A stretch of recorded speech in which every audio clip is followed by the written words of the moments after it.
AI doesn't just get things wrong sometimes. It can get things wrong in ways that hurt real people, quietly, automatically, at scale.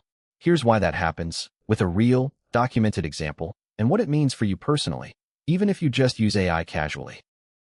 First, an important reframe. AI bias is not a model being evil or secretly holding opinions. It's math, faithfully, mechanically reflecting unfair patterns that were already sitting in its training data. Understanding that difference matters, because it tells you where the actual fix has to happen.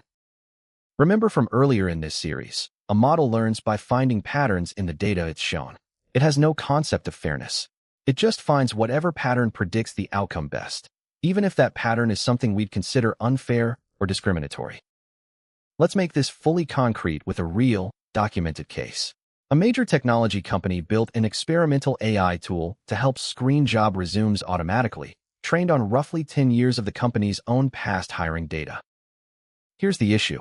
In the tech industry, and at this company specifically, the large majority of past hires, the data the model learned from, were men. That's not something the model decided. That's just what the historical data looked like. The model's job was simple: find what past successful resumes had in common, and score new resumes the same way. And it found a pattern: resumes that looked more like the historical majority scored higher. In practice, that meant the system learned to penalize resumes containing certain words, including the word women's, as in captain of the women's chess club, or women's coding society. Not because anyone programmed that rule in. It emerged entirely from the historical data. Nobody told the model to discriminate. Nobody wrote a line of code that said, penalize women. It found a statistical pattern in biased historical data and repeated it, automatically, at scale, on every single resume it touched. Once this was discovered internally, the company scrapped the tool entirely rather than risk deploying it. The lesson generalizes far beyond hiring. Any AI system trained on historical human decisions, lending approvals, insurance pricing, even parole recommendations, can learn and repeat whatever bias already existed in those historical decisions, invisibly, unless someone actively checks for it. Now let's talk about the second piece, privacy. This one is less about the model making bad decisions and more about what happens to information you provide. Every message you type into an AI chat system can potentially be stored, reviewed by humans for quality purposes, and in some cases used to help train or improve future versions of the model.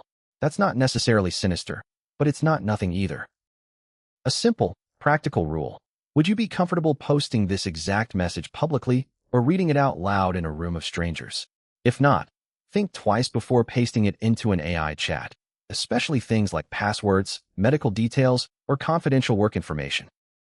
Here's why all of this matters even if you only use AI casually, for fun, or for simple tasks. Biased models don't stay in labs. They get deployed in hiring, lending, healthcare triage, and content moderation, systems that affect real people's real lives. And your own data has a life after you hit send, whether or not you're thinking about it in the moment. This is what responsible AI actually means in practice. Not a marketing phrase, but a real discipline. Test models on diverse data before deployment. Actively audit for bias. Don't just assume it isn't there. Be transparent about what user data gets stored and how it's used. Design with these risks in mind from day one, not as an afterthought. Let's check what actually stuck. 3 quick questions. Try to answer each one before the answer appears on screen. Question 1. In the hiring tool example, why did the model penalize resumes containing the word women's? Was it programmed to? Did it learn the pattern from biased historical data, or was it a random software bug? The answer is that it learned the pattern from biased historical data. No one programmed discrimination in. The model found and repeated a pattern that was already present in the training data. Question 2. What's the single most practical rule for AI privacy mentioned in this video? The answer is, if you wouldn't post it publicly, don't paste it into an AI chat. Treat sensitive information the same way regardless of where you're typing it. Question 3. Which of these is a real part of responsible AI practice? Ignoring bias until users complain, auditing models for bias before deployment, or assuming newer models are automatically unbiased? The answer is auditing models for bias before deployment. Responsible AI means actively checking, not assuming, and definitely not waiting for harm to happen first. So, to recap properly, AI bias means a model reproducing unfair patterns already present in its training data, not malicious intent. The hiring tool example shows how that plays out concretely and how quietly it can happen. Privacy means thinking about your data the same way you would before posting publicly. And responsible AI means designing with both of these risks in mind from the very start, not bolting them on afterward. This wraps up AI Foundations. You now understand what AI actually is, the 3 types of machine learning, how a model genuinely learns, the real process behind every AI project, and the risks worth taking seriously.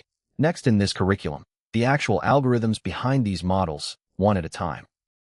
Understanding AI properly means understanding its risks, not just its capabilities. Follow AllAboutAIVerse, and let's keep learning this the right way.